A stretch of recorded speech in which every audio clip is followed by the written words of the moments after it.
We are now fighting the BJP, the RSS and the Indian state itself. ये urban नक्सल की भाषा बोलने वाले, इंडियन स्टेट के खिलाफ लड़ाई की घोषणा करने वाले न संविधान को समझ सकते हैं, न देश की एकता को समझ सकते हैं।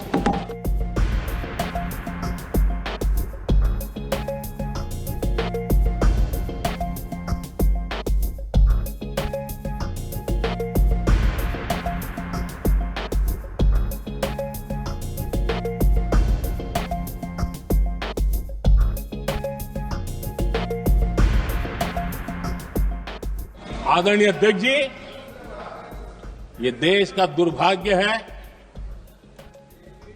कि आजकल कुछ लोग अर्बन नक्सल की भाषा खुलेआम बोल रहे हैं।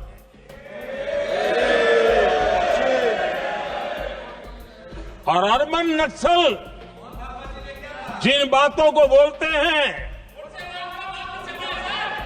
इंडियन स्टेट के सामने मोर्चा लेना, ये अर्बन नक्सल की भाषा बोलने वाले, इंडियन स्टेट के खिलाफ लड़ाई की घोषणा करने वाले न संविधान को समझ सकते हैं, न देश की एकता को समझ सकते हैं।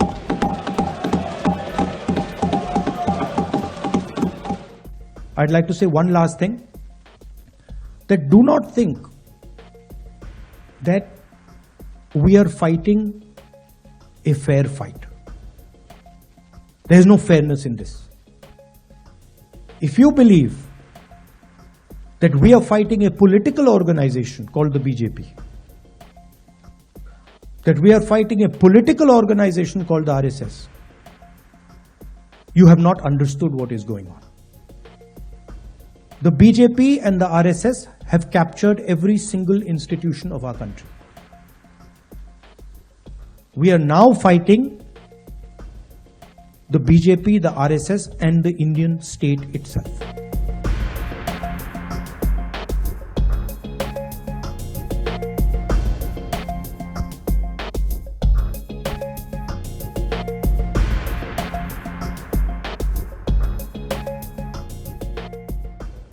सात दशक तक जम्मू एंड कश्मीर और लद्दाख उसे संविधान के अधिकारों से वंचित रखा गया।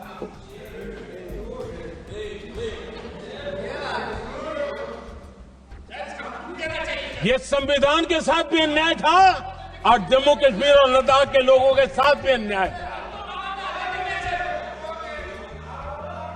हमने आर्टिकल 370 की दीवार गिरा दी।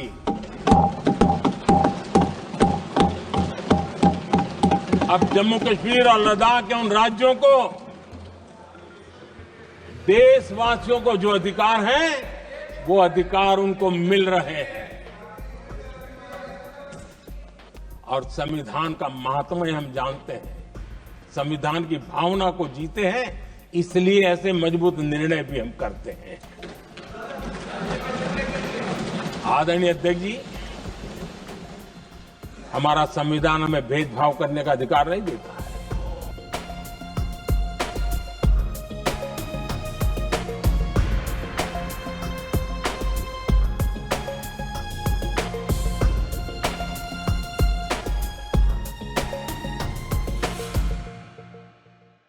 The election commissioner used to be chosen by the Prime Minister, Leader of Opposition and the Chief Justice.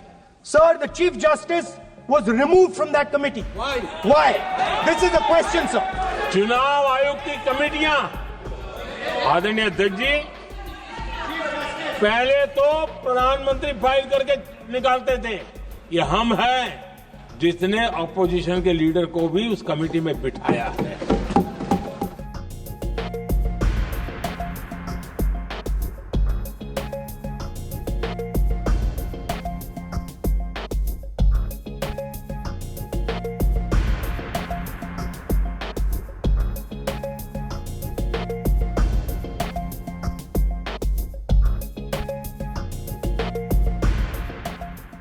और हमने इसके लिए कानून भी बनाया और आज विधिवत रूप से इलेक्शन कमीशन बनेगा तो अपोजिशन लीडर भी उसके निर्णय की प्रक्रिया में हिस्सा होंगे। ये काम हम करते हैं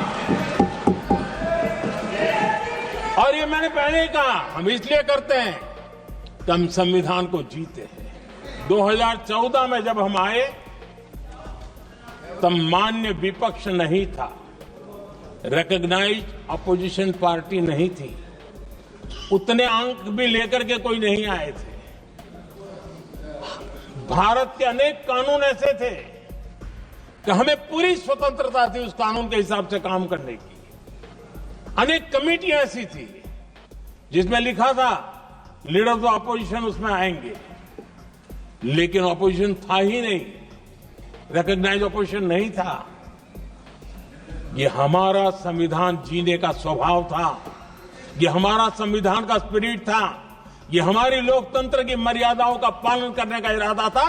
हमने तय किया कि भले मान्य विपक्ष नहीं होगा, रिकॉग्नाइज अपोजिशन नहीं होगा, लेकिन जो सबसे बड़े दल का सब नेता है उसको मीटिंगों में बुलाएंगे। ये लोकतंत्र का स्पिरिट होता है, तब होता है। This is the question to the Prime Minister. Why was the Chief Justice removed from the committee? Now, in a few days, I am going to go to the meeting. I am going to go to the meeting. There's going to be Mr. Amit Shah and Mr. Modi ji. And there's going to be me. 2-1. Why am I even going to the meeting? What is the purpose of me going to the meeting?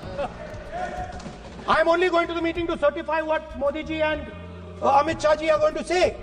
Right? Whereas if the Chief Justice was there could be a discussion. Chief Justice and leader of opposition could say, no, we don't agree. So, there seems to be a calculated strategy. Now, just prior to the Lok Sabha, the election commissioner was changed and 2 new election commissioners were placed. Yes. We know that the election dates were changed. Yes. We know that the elections were postponed. These are facts. These are not things I am inventing. So, in order to safeguard this constitution, the entire opposition requests the data for the Maharashtra election. We request the data and the electoral voter list for Lok Sabha and the corresponding list for Vidhan Sabha.